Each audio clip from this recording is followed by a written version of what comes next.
How is everyone doing out there? It is myself, Jeff Black.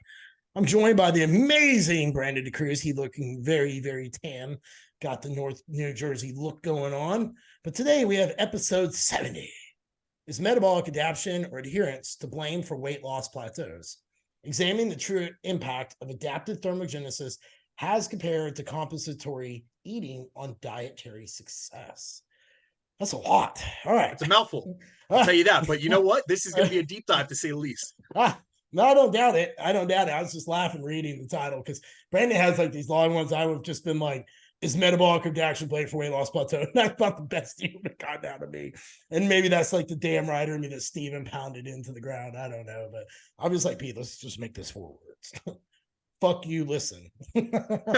Basically, it's like, listen, this is going to reel you in, and this is a topic that honestly most people need to hear, they need to accept, and they need to really take the knowledge that we're going to drop today and take good advantage of it, and also let it I guess speak against some of their self-limiting beliefs. But before we do that, my man, tell me how your last week has went. Man, it's been a trial in leadership. I'm very, very glad I have practiced the skill of patience. It's a virtue. Yeah. And I see, in the issues at hand where, maybe I didn't quit, maybe there were some things, but at the same time, dude, I really value like autonomy. I just really value people like knowing where to go. And if they don't ask, you know what I mean?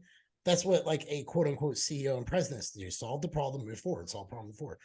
Like I always tell people, like asking questions is great in a business, but solutions are better. You know what I mean? Like that's the real truth to grow a business. And that's where the leadership books lie. And I thought about writing a book about why the leadership books led you a fucked up cliff you want to throw yourself off of. But it's been good. I'm like I said, I learned and I got better in a way that I hadn't experienced before, which I needed to do. The book is coming along good.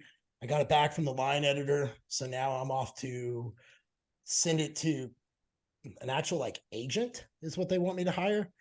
The feedback has been really good. Like it's worth flying it out there and seeing if I could get a publishing company to pick it up for the second edition.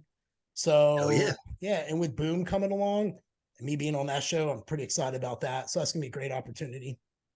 So for me, man, I really can't bitch. Like the problems I have are minuscule to the problems of others. And I always try to remind myself of that. And I always say, Jeff, worst case, this day keeps burning to ash. You go to bed at 7:30 and it starts again at 3:30. And it'll be a whole different day with a whole different experience. Maybe some carryover, but I have a better chance of controlling the day once I start after I go to bed. And I always try to remember that. If you're a small business owner or coach, you're supposed to get your teeth punted down your throat quite a bit. That's a good thing. It is letting you know you are doing your job.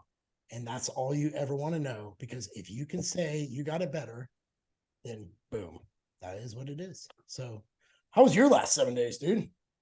Well, my last week has been going well, my man. You know what's funny? We initially, when we first started this show, we had received a review from a listener of the show who had said that they loved our deep dives into complex topics, but they didn't like our chit chat. And we've heard that. Remember, you always remind me about this.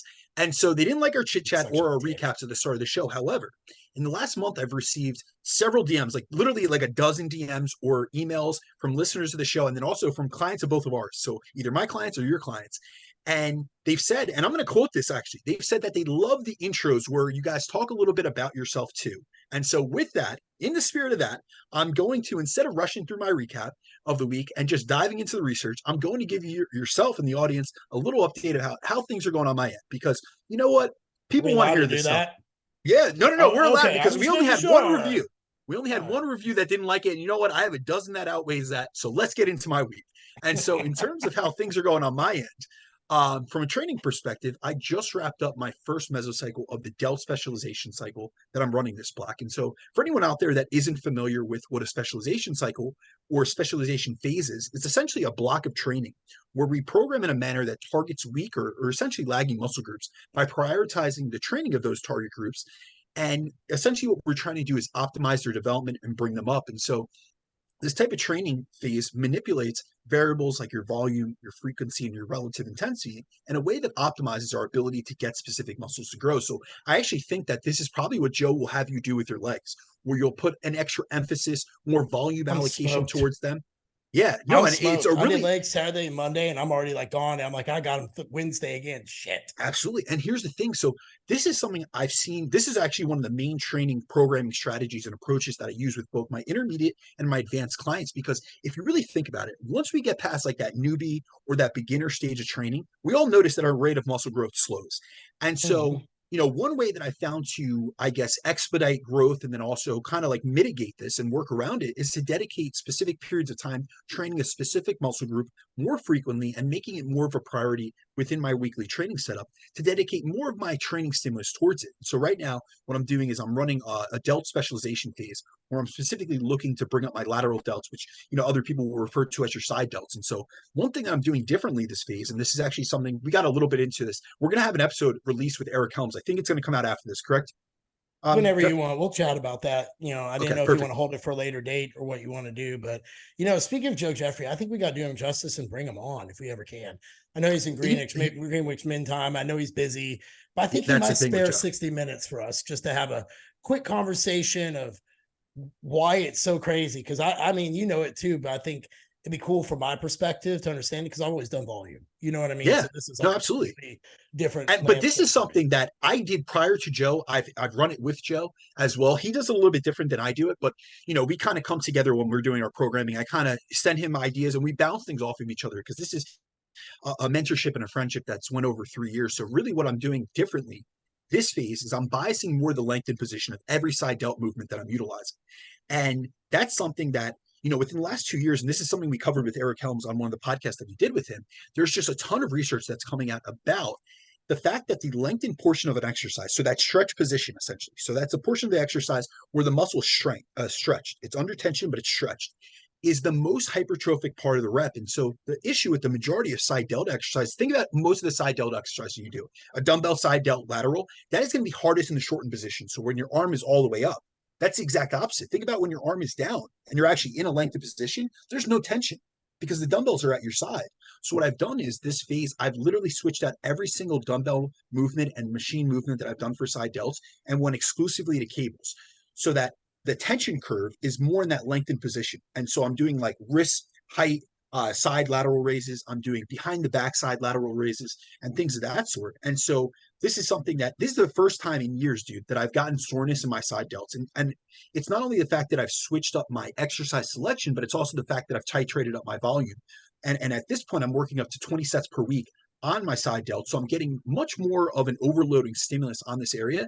And honestly, so far it's been working great. I'm only one mesocycle in. I just started the next mesocycle, but it's something that, it's a novel stimulus. It's finally getting me sore. Not that soreness, and we've discussed this on the podcast before. Soreness is not an indicator of growth, but it is an indicator that you've actually hit that muscle that you were intended. And so I'm getting the disruption, I'm getting the soreness that would indicate that there is a novel stimulus in that area.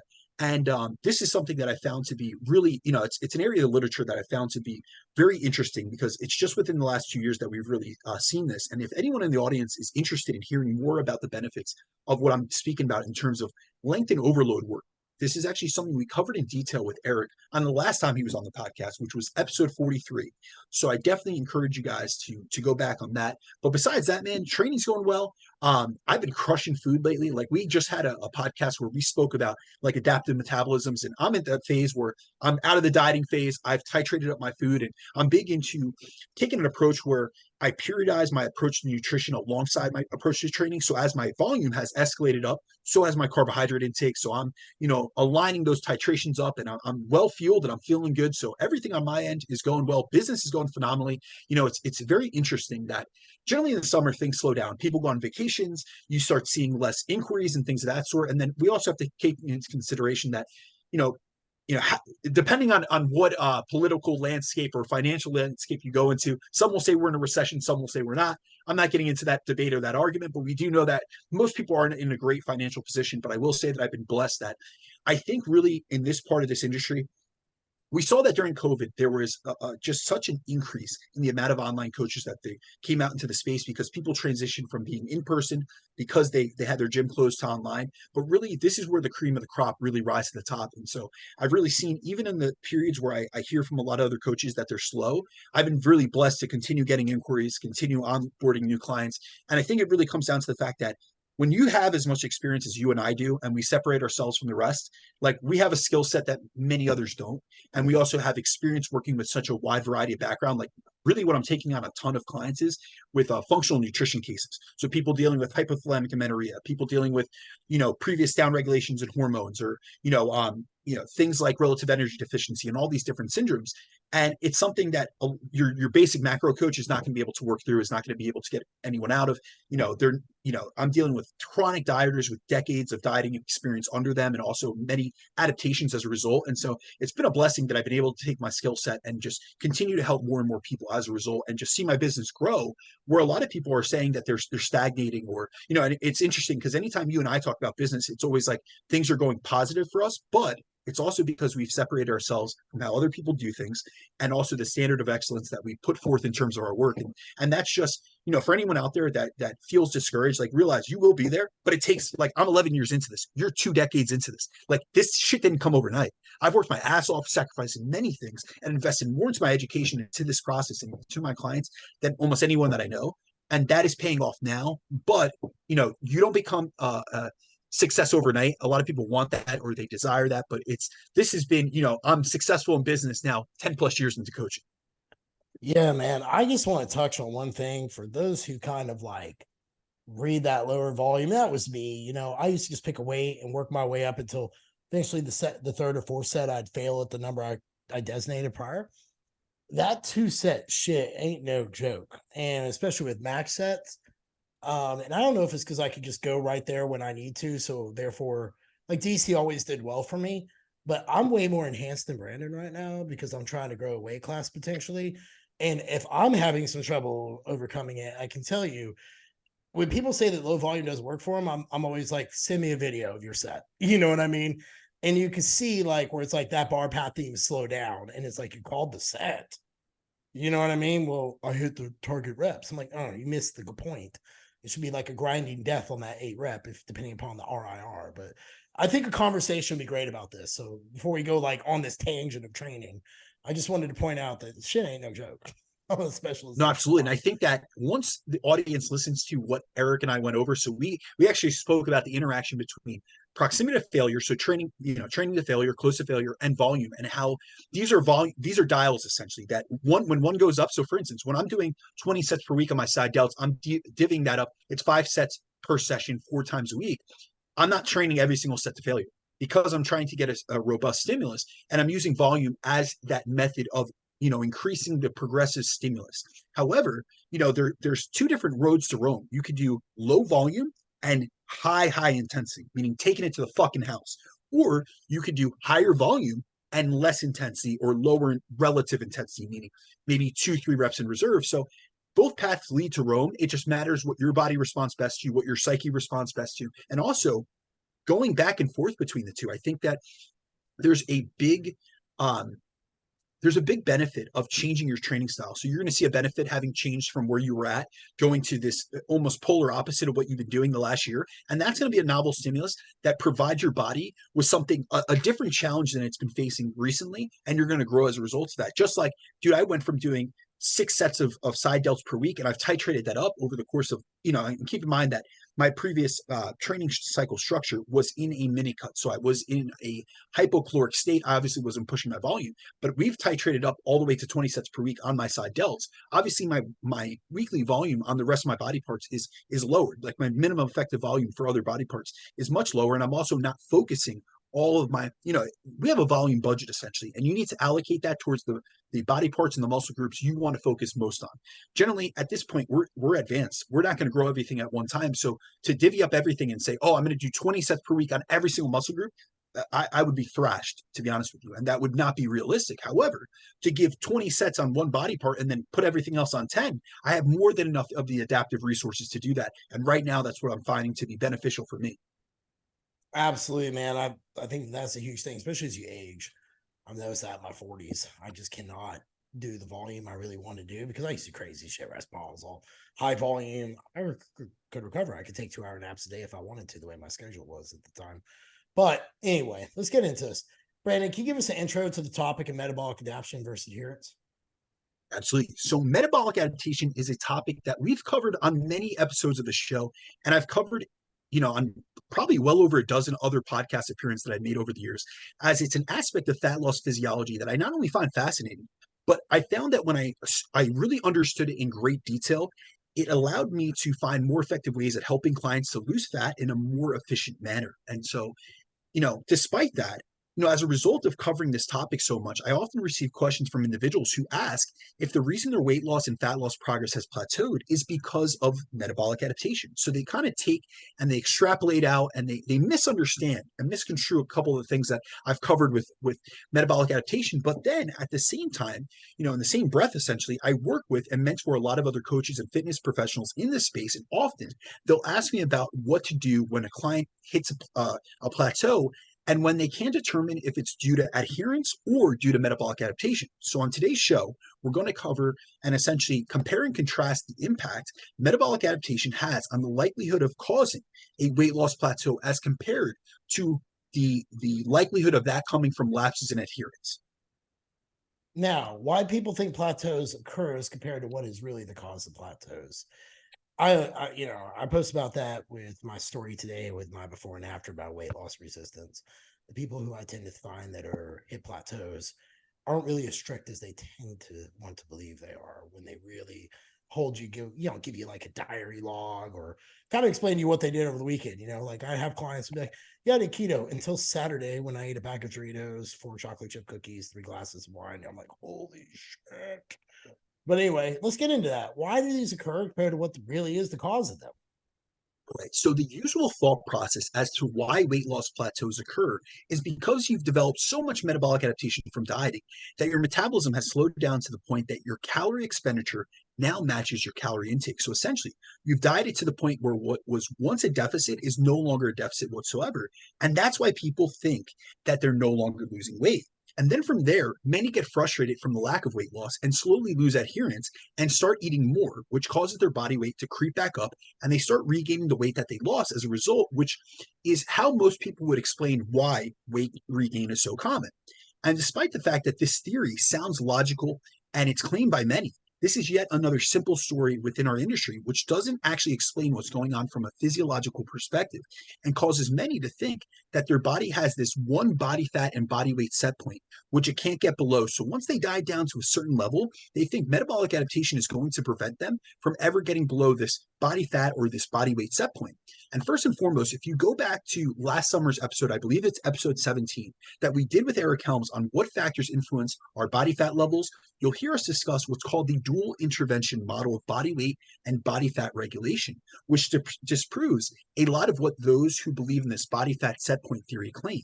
But secondly, what research has found is that yes, metabolic adaptation does occur when you've been in a deficit for an extended period of time.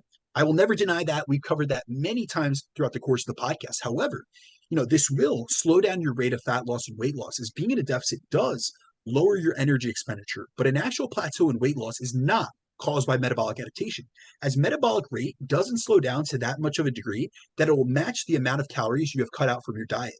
And the decrease that we experience in metabolism and total daily energy expenditure during dieting is in proportion to the calorie deficit you create and the weight that you lose, meaning that a larger deficit will cause a larger drop in your total daily energy expenditure. But it's never, and let me make this very evidently clear, it's never a one-to-one ratio, meaning that if you go into a 750 calorie deficit, you will lose weight quicker than if you go into a 500 calorie deficit. That's just a law of thermodynamics. So the decrease in calorie expenditure you'll experience from having cut out 750 calories from maintenance will be different than from cutting 500 calories from maintenance. But if you induce a 750 calorie deficit, your total daily energy expenditure isn't going to drop by 750 calories a few months into dieting or even 6 to 8 months into dieting, where that it's going to cause a complete plateau in weight loss. So for example, even in the most aggressive and long dieting study that we have in history, which is the Minnesota semi-starvation study that we've covered many times in the past, they were in a 1,600 calorie deficit. So keep in mind, I'm covering 500 and 750 calorie deficits. That's what most people do on average. These guys were in a 1,600 calorie deficit for 6 months without any break. And it only caused a 15% metabolic adaptation over what was expected from weight loss alone. And they never did stall out completely, except for edema, which was, within a few days, they experienced that whoosh effect that we covered in detail. And they didn't stop losing weight from day one till, the 6 month end of the trial. And so Dr. Kevin Hall of the NIH, who's honestly arguably the premier researcher in the field of controlled weight loss trials, has done research looking at weight loss plateaus and finds that it would take being in a deficit for 3 years for us to actually see a significant enough of a decrease in energy expenditure from dieting to cause a complete plateau. And let's face it, very few people can maintain a daily deficit, let alone a daily deficit for 3 years straight, nor should anyone be looking to do that. So when he's looked at studies where participants are put into a deficit between 500 to 1,000 calories per day, which is really what most people that we encounter, most clients that we're working with, that's going to be the average calorie threshold deficit that they're going to create. He's found when looking at studies that equate that 500 to 1,000 calorie deficit per day, it would take around 3 years for energy expenditure to drop to the point where your deficit intake would become your new maintenance intake, and you'd stop seeing weight loss from that deficit. So what he's found is that if someone does hit a plateau in 3 to 8 months in a diet, it has to be due to eating more than they think or than their calorie target is. And what research shows is that in the beginning of a diet, dieters lose weight because they have made a significant decrease in their calorie intake. But over the course of a few months, lapses in adherence and gradual increases in calorie intake or would eventually lead to a slower rate of weight loss and then an eventual plateau. So although metabolic adaptation does slow weight loss down, it does not completely halt it or cause a complete plateau in progress. And on average, his research has seen that in most longer weight loss studies lasting between 1 to 2 years, there's usually a plateau in weight loss between the 6 to 8 month point in the study. However, when he's looked into this in deeper detail, he's found that by the 6 to 8 month point, most participants have either consciously or subconsciously increased their intake to about 80% of where they started at. So if they had created a 20% deficit off the bat, for an example, at the beginning of the diet, they created a 20% deficit. They've now reduced that deficit by 80%. So what was once a 20% deficit is now a 4% deficit. And since they've lost weight, remember, as you lose weight, your energy expenditure lowers. So that 4% deficit is now equal to their maintenance calorie intake. Hence, why they hit a plateau in weight loss where they're no longer losing weight. And they actually directly saw this in a study called the CALORIE study, where participants were supposed to be in a 25% deficit for 2 years, but by 6 to 8 months into the trial, they were only eating 20% of the calorie deficit they had initially created. So the deficit was only a net 5% deficit, and this was verified using the gold standard for energy expenditure and energy intake, which is the doubly labeled water method. So instead of seeing weight loss for 2 years, as the study was intended to see, what they saw was participants hit their peak weight loss at around the 1 year mark and then slowly drifted back up over the course of the next year, despite still being in this dieting study. So when it comes down to it, and we're going to go into this in detail, it isn't metabolic adaptation holding you back from weight loss or causing your weight loss plateaus. I 100% agree with that, which leads us to the real truth, which is the exponential decay of dietary adherence. So can you break that down, what it is? Like, what is that exponential decay of dietary adherence? I know that that's why people have a hard time in prep, because it gets harder and harder and harder to ignore the things you want to eat. Absolutely. So the reason we see weight loss plateaus so commonly in those who go on a diet is due to what researchers refer to as the exponential decay of diet adherence, which is the concept that refers to the fact that a slip in adherence is often more responsible for a weight loss plateau or a stall than metabolic adaptation is. So generally, the longer someone is in a deficit, the more likely they are to, more likely the reason that they plateau or they stall is due to slip ups in consistency and adherence, where, whether that be done intentionally due to increased hunger or unintentionally due to errors in whether it be like tracking or forgetting to track your bites, licks, and tastes, like common things like forgetting, even simple things as forgetting to track your condiments, your creams, your oils, and your sauces. And most research finds that our calorie intake varies by an average of 20 to 30% on a day-to-day basis based on what's called incidental calorie intake, which can include things like misestimations in portion sizes, inaccurate labeling of calories, inaccurate tracking of calories, bites, licks, and tastes, and problems estimating portion sizes, among other factors. And so this is another reason why weight loss is never linear. Now, when researchers tightly analyze and measure weight loss stalls to determine why these stalls occur and why most diets, even in research, don't yield the same weight loss outcomes as their validated mathematical models predict. So essentially, before weight loss trials happen, they're looking for a certain projected weight loss. So they make predictions based off of mathematical models that they have on the human equivalents of body fat loss. And what we find is that most times when they make predictions, they're never in line with what the actual outcomes are in what's called free living studies, meaning when they give someone a percent deficit, some targets to hit, and they send them out into the free world and let them live their day-to-day life, they never hit the targets that, in terms of, they never get the weight loss that was intended from the weight loss trial itself.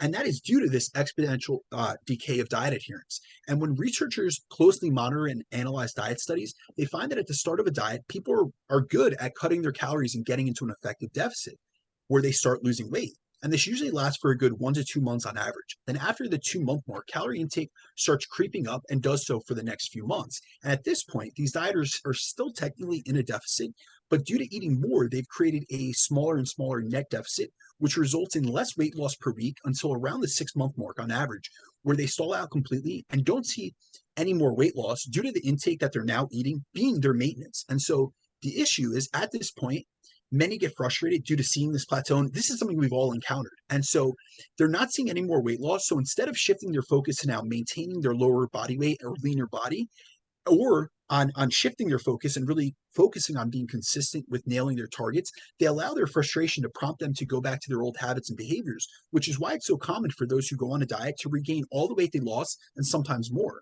And this is, personally, another reason why I generally don't like to have any clients diet for any longer than between like 12 and 20 weeks on average, unless it's a bodybuilding contest prep client, as adherence can be a major barrier for continued success. So unless someone's really committed to the process and an experienced dieter, I don't believe the best call is to have someone diet for, say, 6 to 12 months straight, like they do in many of the dieting studies that are done in research. And if I do have someone who has a large amount of weight to lose, such as, say, 50 to 100 pounds, instead of trying to get them to diet that off all in one fat loss phase, I've seen far greater success, both in terms of weight loss and then also weight loss maintenance, by periodizing our approach to fat loss phases by dieting for, say, 3 to 4 months, followed by 2 to 3 months of either a reverse diet or maintenance phase to help them learn to live at this new lower body weight. And then once they've mastered the skill of maintaining weight loss, we'll go back into a fat loss phase to get even leaner. But to do it all in one shot, like they do with many of these studies, is something that I kind of consider like a recipe for weight regain, which is one reason I think that we see that weight regain is so common in many of these weight loss studies, and why the weight regain statistics are what they are. So we see in many of the statistics, within 3 years of going on a weight loss trial or a weight loss diet, people regain all the weight that they've lost and more. So 95% of people regain all the weight that they've lost. And so I think it's so high, not only because obviously people don't focus enough on maintenance, but also because they try to go after maybe too ambitious of a goal, especially if you have 100 plus pounds to lose. To do it all in one diet, it's just not teaching you the skills needed to not just be in a deficit all the time, but also learn to live in a new body size, as well as practicing the positive habits and behaviors that help you maintain weight loss. All right. So then research disproves metabolic adaptation being to blame for a complete halt in weight loss. So researchers have recently been looking closer at the energy balance dynamics to determine why it's so common to see weight loss plateaus and then weight regain over the course of the weight loss studies that we have in the literature. And so prior to the last few years, where more tightly controlled studies have been done analyzing this, many would blame this solely on the fact that metabolism lowers when we diet. So a lack of weight loss and the plateau most dieters hit at 6 to 8 months into a dieting study is due to their energy expenditure lowering to the point that it completely negated their deficit and put them at maintenance, from which point they get frustrated and they would start to veer off the diet, which would take them from being at a state of being weight stable, which many see as a plateau. And then the fact that they're eating more takes them from a state of weight maintenance to weight gain, where they start to regain the weight that they lost. So in a 2018 study by Joao, they had participants enter a 25% deficit for what was supposed to be 2 years. However, their approach to this study used much higher monitoring methods to see what was truly going on throughout the diet. Throughout the course of this entire study, researchers tracked participants' actual calorie intakes as compared to their target calorie intake to essentially measure adherence. And then they also tracked their calorie expenditure to see and to specifically measure their degree of metabolic adaptation. So at the beginning of the study, they measured participants' total daily energy expenditure and found that their initial maintenance calorie intake, meaning what they needed to eat to maintain their weight on, was around 2,700 calories per day. And so at the start of the study, calorie intake was reduced to 2,000 calories per day. So they were in about a 700 calorie deficit.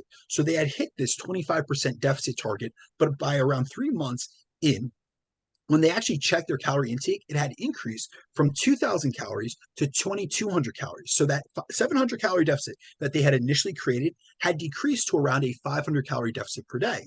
And from there, they saw that their calorie intake continued to slowly tick up over time.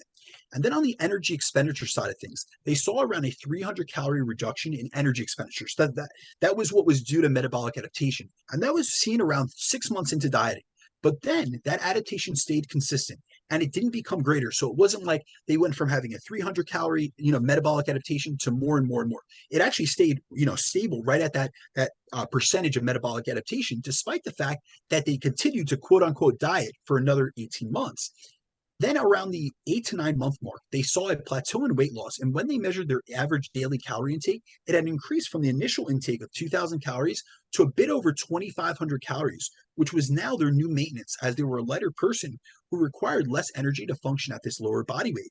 So what researchers found is that the reason why those in the study plateaued in weight loss prior to a year was not due to the diet not working, but due to the exponential decay in diet adherence, where most participants slowly increased their calorie intake over the course of the diet. So it continued to eat away at the deficit until they were essentially eating at maintenance and then above their new maintenance intakes, which eventually led to weight regain. And the issue with this situation and many dieting situations is in this study, they were committed to a 2-year-long dieting study. So their perceived effort of dieting was most likely still high, and they probably most likely still felt mentally restricted despite not being in an actual calorie deficit. And this is actually what we see in the real world, as there's so many people who say that they're in a deficit, but they're not losing weight, which is technically impossible. If you are not losing weight, you are not in a deficit over a prolonged period of time. However, it's because they feel that they're in a deficit mentally and psychologically, but they're not physically in a large enough deficit to elicit tangible fat loss. So this is a situation we see with many people, that they've kind of been in this restriction mindset for so long that they're having these lapses in adherence where they're slipping up, or they're eating bites, licks, and tastes of things. They're not even counting it or realizing it. It's kind of like subconscious at this point. But because they're in the mindset that they're in a diet, they think that they should be losing weight, and they're super frustrated by the process that they're not getting that.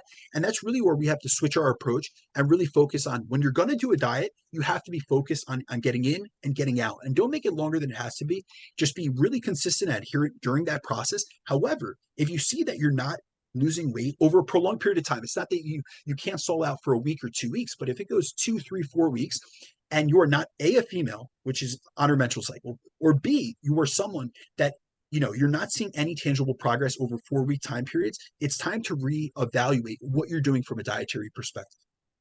How many people do you actually think evaluate what they're doing from a dietary perspective? I honestly don't think enough, because if they were, we would see a lot less people claiming to be in a deficit, but then also claiming that calories in and calories out doesn't work because they're not seeing weight loss. If they really understood physiologically, A, the process of fat loss, as well as B, the fact that it's literally theoretically as well as practically impossible to not lose weight if you sustain a calorie deficit over a prolonged period of time. The body has no other reserves or no other option but to liberate stored fat and stored energy to be burned off as fuel. I agree there 100%. So how much of a reduction in energy expenditure does metabolic adaptation cause as compared to how much of an increase we see in calorie intake from compensatory eating?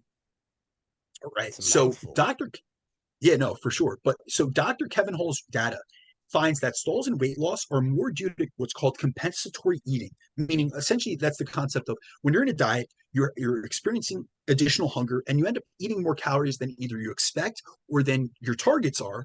And we find that weight loss stalls are more due to compensatory eating than it is due to metabolic adaptation. So his lab has analyzed dozens of randomized control trials on weight loss that include even drastic weight loss and the metabolic adaptations that occur from them, and has found that for every kilogram of weight loss, there's around a 20 to 30 calorie reduction in total daily energy expenditure. Whereas for every kilogram of weight loss, they've seen people in free living studies increase their calorie intake by 95 to 100 calories per day. And so this was directly seen in a 2016 study where dieters were initially put into a 360 calorie deficit, but by 30 weeks into the trial, they were eating back 350 of those calories. So their net surplus at this point in the study was only 10 calories per day. So keep in mind, guys, no one's losing weight on that intake. And as a result, these participants lost weight, but not nearly as much weight as they should have lost based on the deficit, and weight loss peaked around 6 months in and stayed plateaued for the remaining 6 months of this 12-month study. So they ended up losing 1/3 of the weight researchers had predicted they would lose. And this is because they compensated and started eating more. So generally, what research finds is that for every kilogram of weight loss, we see an average reduction in our total daily energy expenditure of just 25 calories per kilogram, or 11 calories per pound loss. But they also find that for every kilogram loss, many will increase their calorie intake by 95 calories per day to offset the hunger that they feel. So what's interesting is that we see that compensatory eating accounts for almost 4 times as much increases in calories as we see a decrease in calories from metabolic adaptation. So ultimately, increases in appetite and the calories many eat back as a result are more impactful for causing weight loss plateaus than decreases in energy expenditure during dieting from metabolic adaptation. This one's going to be an interesting one. How long would we need to be in a deficit for metabolic adaptation to be the cause for weight loss plateau? I want to say north of a year, just being an asshole, because most people, when I run into that, they legitimately have been like dieting hard for a very long time, not eating anything, micronutrient depletions off the chart. You know what Absolutely. I mean? So that I tend to think it's longer than people think. I don't think you diet 4 weeks and your body locks up like, oh fuck, it's metabolically adapted. But you know what's interesting? Many people have this perception that they get 2-3 months into a diet and all of a sudden, they're completely metabolically adapted and it's all due to metabolic adaptation. So let's look into it. So in studies on weight loss, we generally see a plateau in weight loss around the 6-month mark. So some studies will see this at 3 months in and some studies at 8 months. But even when they conduct controlled dieting studies as long as 1 to 2 years, there's generally a stall on average at the 6-month point. And back in 2014, some of the top researchers in the field of weight loss and metabolism, including researchers whose studies we've covered and spoken about on previous episodes of the show, such as Dr. Diana Thomas, Dr. Claude Bouchard, and Dr. James Levine, which is my main man. Anyone that knows the name James Levine has heard me talk about this guy. He is the guy that coined the term NEAT and whose research I've spoken about at length. These researchers developed 2 mathematical models based on the law of thermodynamics to investigate why there's often an early weight loss plateau at 6 months on average. And so the first model they developed was an energy expenditure adaptation model and was applied to determine the degree of metabolic adaptation required to generate this plateauing of weight in 6 months. So essentially what they wanted to look at was how significant of a metabolic adaptation in terms of someone's downregulation in energy expenditure would need to be caused to cause an average person in a weight loss study to be stalled out at 6 months. And then the second model was what was called an intermittent lack of adherence model, which was formulated by using a random fluctuating energy intake term, accounting for intermittent noncompliance in dietary intake, aka, slipping off the diet to reach this plateau. And so then they applied both of these mathematical models to controlled weight loss studies, including weight loss studies conducted in both the real world and in free living conditions, as well as metabolic reward studies, which were tightly controlled and where every morsel of food ingested was monitored and measured. And they also tested these mathematical models on 3 studies that we've spoken about on the show at length, including the Minnesota semi-starvation study, the Bouchard overfeeding study, and the calorie weight loss study. Now, the big difference between these two is in the Minnesota starvation study, it was under lock and key. These guys were at a university. They were at the University of Minnesota. And so every single morsel of food they had was accounted for. So we do not see weight loss plateaus in controlled studies where they're in a metabolic ward. But then when we get into the same free world, the same type of conditions, the same deficit where people are let to their own, habits and behaviors, and they're let out into the free world to run these diets, we start seeing these weight loss plateaus. And what they found is that an intermittent lack of diet adherence, not metabolic adaptation, is a major contributor to their frequently observed early weight loss plateau at 6 months. Meaning, when someone experiences a weight loss plateau within 6 months of starting a diet, it's due to lapses in adherence, whether that be inaccurate tracking, slipping up on the diet, not hitting their calorie and macro targets, or any combination of those. And they also found that for a plateau in weight loss to be caused strictly due to metabolic adaptation in and of itself, it would take 2 years at least of dieting straight to hit that true point of equilibrium where energy expenditure would lower enough to equal the deficit these participants had created. So the only time most are going to stall out in weight loss due to metabolic adaptation is if you were to be in a deficit for 2 years straight, which none of us are going to do, which is why it's so important to focus on being consistent with your diet if fat loss is your goal. Why adherence and consistency are the most important factors for successful fat loss. Now, it was funny. Yesterday, I posted in my story a picture of me right at the start of my freshman year right before I found bodybuilding, to my shot at Masters National that Walt Whitman snapped to me. I paid for those. For those who wonder, I paid for the exclusive rights, so that's why it doesn't say WW on it. But anyway, I wanted it for my book. So that's why I told him straight up. He's like, okay, I'll do it for this. I'm like, thanks. So I think he offers that option anyway. But the point being is, it made me realize, like, even though I made that promise as a freshman that I wanted to turn pro in bodybuilding, like a crazy one, be the first one with some crazy disability to get that pro card. So NPC, if you're listening, give it to me. But anyway, I'm glad I never gave up on that, man, because it taught me a lot of things. Because when fat loss stalls, I've understood it's other things. And I think people don't really kind of understand what adherence and consistency really are. Like, you know what I mean? It's not like I go Monday through Thursday and I take off Friday for margaritas and tacos, Saturday for what I want. Sunday, this has been your entire life.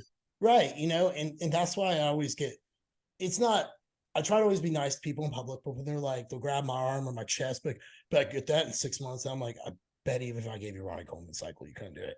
You know, and I don't say it. I'm just like, yeah, man, you know, if you work hard, show up, find a good gym, eat right. That's the thing. If you do over time, yeah, but over decades, people don't really understand what the consistency marker is, and they don't. It's like, who the hell is even in committed relationships for longer than like 2 years anymore?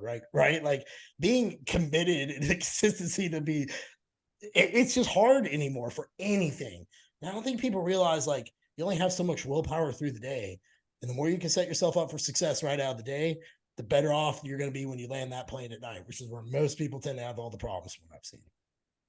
Absolutely, my friend. So really, when it comes down to it, adherence and consistency are the two most important components of any physique or body composition improvement focused goal, whether that be fat loss, muscle gain, or body composition. And really, when it comes down to it, it really is the fundamental components of all aspects of life, whether it be building a business, building your body, building relationships, friendships, like even consistency within a podcast. Do you know that most podcasts don't make it past the 3 to 5 episode mark? This is 100%. All about consistency. And this is why Jeff and I, regardless of what's going on, I have an upper respiratory infection. Jeff is 3 days out and carb depleted out of his mind. We are here. And it's because we're people that believe in consistency. So really, when it comes down to it, we have to focus, especially if your goal is to move your body into a direction in terms of really improving and making progress, not only now, but over the long term, is really focusing on adherence and consistency. So when we look at adherence, this is about buying into the process and sticking to a program. So adherence is so important because we as coaches can build you the perfect nutrition plan and training program that's best suited for your goals. But if you don't adhere to it, you won't see any results. And on the other hand, another necessary part of the physique improvement process is being consistent. And I cannot understate this enough, because essentially consistency is the process of you sticking to a program and executing it properly for a continuous period of time. And without consistent execution, we'll never know if a diet or a training program is working and right for you, as you won't have strung along enough days together to see any tangible benefits, or even to collect enough data, which we as coaches can then make adjustments based on. And consistency is something that many overlook during a diet and don't realize how much it's limiting their results. So Jeff, you just mentioned, at the start of the show, how you see an inconsistency in people's, habits on the weekdays during the weekends. And this is something I constantly see. So really, to get it across to the audience, if you're someone who's following a plan Monday through Friday, but eating off plan on the weekends, this is not being consistent, as weekends account for almost 30% of your week. So even if you were literally perfect from Monday through Friday, you'd still only be about 70% on plan. And let's face it, none of us are perfect Monday through Friday, or any day for that matter. So if you do take this weekday dieter approach where you're only consistent during the week, you're basically always going to be 70% consistent or under 70% consistent each and every week, which isn't enough to truly get the lean physique many of you desire, or many of us desire in general. And I also want to point out the fact that being on point with your plan isn't about being perfect. So just like I made that elaboration about being perfect Monday through Friday, no one is going to be perfect, nor should you be shooting for it. Really, when it comes down to it, it isn't about being perfect or aiming for perfection. It's more about aiming for progression throughout the process, where you get better at executing and incorporating the habits, the behaviors, and the actions needed to make improvements and get closer to your goals. And it's also important to realize that although accuracy is important, no one can or will be 100% accurate with their daily nutritional targets, as there's inherent inaccuracies within labeling. And we also have just human error where we make mistakes, we mismeasure stuff, we put things in wrong on MyFitnessPal, or things on the day-to-day where we rush through something, we grab a little bit too much of this or that. We're all susceptible to these things, which is why it's so important to be consistent more than anything else. And the reason for this is because you could be eating a food that's off by 20% according to what it says on the label. As we know, the FDA allows for up to a 20% margin of error on food labels. But if you're eating the same amount of that exact same food each and every day and wearing it out in the same manner, then I'm going to be able to see how you're progressing, and I'm going to be able to make adjustments from there. But if you're inconsistent in general and you go from weighing foods one day and then you're eyeballing foods and portions the other days, it's going to be very hard to tell how you're responding to a plan. I'm also not going to be able to make adjustments to it. And the same thing goes with other aspects of fitness. So we could look at, I often talk about steps. We could look at step counts. You should be aiming for a daily average across the week, rather than taking this all or nothing approach where you think of any targets in your life, whether it's nutrition, step targets, volume targets, whatever it may be within nutrition, within training, within life, where you look at these targets as bullseye or bust, meaning that you either nail them or you fall under one day and you just say fuck it for the rest of the week, because that's really what's causing people to regress and not make any progress going forward. Because whenever they have a setback, anytime they have an obstacle, they just give up. They get frustrated, and instead of taking that, instead of looking at it, all right, I'm one meal away from being back on track. I am one workout away from having a great, microcycle. I am one, walk away from hitting my step target. They always look at things in the negative. They look at as almost as though they're going into the red. So ultimately, if your goal is to lose body fat and become a leaner, better version of yourself, I encourage you to approach your diet and training in a manner that focuses on long-term consistency over short-term intensity and daily progression rather than daily perfection. And also to realize that although metabolic adaptation can slow the weight loss process, if you're someone who has listened to the many podcasts that we've done and think that it's truly the cause of your weight loss plateau, I encourage you to analyze the other areas of your programming to find the areas you may have unintentionally been lacking and slacking in, as these are going to be much more actionable ways to get past a weight loss plateau rather than blaming metabolic adaptation as though this is some boogeyman that makes further weight loss impossible. So really, when it comes down to it, guys, it's about shifting your mindset, taking the information that we've provided you with, and this is about, I always say this, our goal since day one of this podcast was to take, bridge the gap between research and information and practical application. And I've laid it all out for you. Metabolic adaptation is not holding you guys back. It's not causing complete weight loss plateaus. So let that empower you and let that really motivate you to make changes that are actually going to move the needle forward and really get you dropping body fat again. Simple terms, take ownership of your shit. With that said, B, where can people find you? Guys, as always, feel free to reach out to me at BrandonDeCruz_ on Instagram or through my email, which is bdecruzfitness@gmail.com. Guys, as always, please do us a favor, rate and review the show, as well as share it. I love when I see these stories being shared and people are commenting on the things. Like we got a bunch of comments this past week that we are a perfect duo. And I'm going to shout out Morpsey. He's a listener of the show. He always tags us in stories. Big appreciation to this man. I'm sure that he'll listen to the end of this because he is someone that is very consistent in terms of always listening to our podcast. But he told me just yesterday, he said that we're a great combination because I'm the one that brings a lot of the research. I dive deep in the topics, but you always try to bring out practical things and really have me digging deeper into different questions, and that we're a great combination between me as like an educator and then you as like a leader and someone that's really able to bring the best out of people. So we appreciate you guys' continued support and just really know that we always aim to show up and deliver value to you guys and also push you forward in terms of your own goals, your own education, and also your own motivation to go after life. And whether it be from like a Jeff perspective where he's going after things and physical goals that people have told him his whole life that he'll never be able to attain, like getting back on stage or avoiding some of these surgeries or whatever it may be. Or if it's me from an educational perspective, where you're just a diehard person that really wants to advance your education and really positively impact people by empowering them through education, regardless of the scope that you come to. If you're more of like Jeff's type of personality or more of my personality, realize that we're doing this to really move this industry forward and make a positive impact. And the only way we can do that and continue to do that is if you guys rate and share the show. Damn. All right. Well, I'm not saying anything that. You guys can find me on Instagram at Jeff Unbreakable Black, and then Relentless Forever on YouTube. Now I have a cool video coming out in a few weeks. I fly out next week to meet Steven Pressfield for the first time, and he has been instrumental. I'm excited for you. So we're gonna film together some content. It'll be on the YouTube channel. If you guys have anything you'd like me to ask him, follow me on IG and get in my DM box. It's the only way it'll probably happen. Unless you want to message me or B and tell B what he wants to hear. But yeah, guys, thank you for the shares and all that stuff. We really appreciate it. It's one of those things where, I feel like there's always a lot of confusion and people don't really know where to turn. And that was just something we wanted to put out from the gate, was a place where people could turn and kind of get it based. Brandon's very research heavy.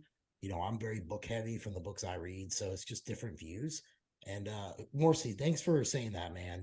If you guys listen to this, I know when to be quiet too. So with that said, I hope you all have yourself a good day. Peace. Peace.